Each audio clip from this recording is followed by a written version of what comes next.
4000 kilometre दूर से एक मिसाइल लॉन्च होती है। टारगेट है इंडियन ओशन में एक secret US UK military base. Diego Garcia missile base को हिट नहीं करती, लेकिन दुनिया को एक बड़ा मैसेज जरूर देती है। ईरान की मिसाइल पावर अब पहले से और भी ज़्यादा बढ़ चुकी है।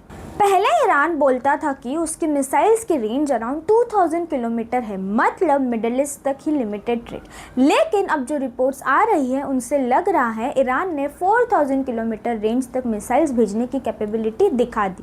और अगर ये सच है तो गेम चेंज हो गया है। सिंपल लैंग्वेज में समझे तो अब सिर्फ मिडिल ईस्ट ही नहीं, यूरोप के कुछ पार्ट्स भी ईरान मिसाइल्स रेंज में आ सकते हैं।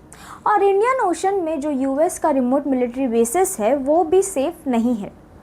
डियागो गार्सिया को छोटा बेस नहीं है, ये एक बहुत इंपॉर्टेंट यूएस मिलिट्री बेस है जहां से लॉन्ग रेंज बॉम्बर्स ऑपरेट हो सकते हैं, जैसे B-2 स्टेल्थ बॉम्बर। यानी अगर वॉर होता है तो ये बेस बहुत इंपॉर्टेंट रोल प्ले करेगा।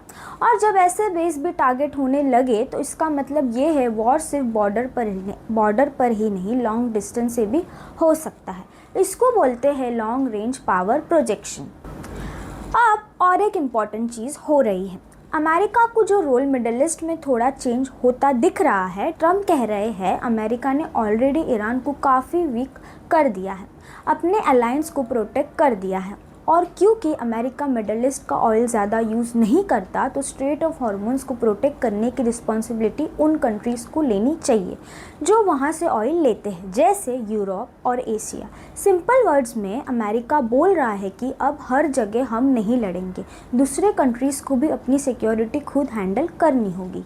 इस सिचुएशन को एक्सपर्ट्स एक थियोरी से समझते हैं, ऑफेंसिव रियलिज्म। इसका मतलब हर पावर कंट्री दुनिया में सबसे पावरफुल बनना चाहता है, और जब उसे लगता है कि उसकी पावर थोड़ी कम हो रही है तो वो हर जगह डायरेक्ट फाइट नहीं करता, वो स्मार्ट स्ट्रेटजी यूज़ करता है और दूसरे कंट्रीज़ को आगे करता है।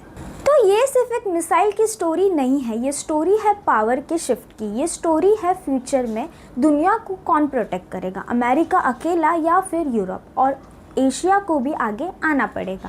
आज मिसाइल्स 4000 किलोमीटर गई हैं, कल पावर बैलेंस 4 कंट्री तक चेंज हो सकता है।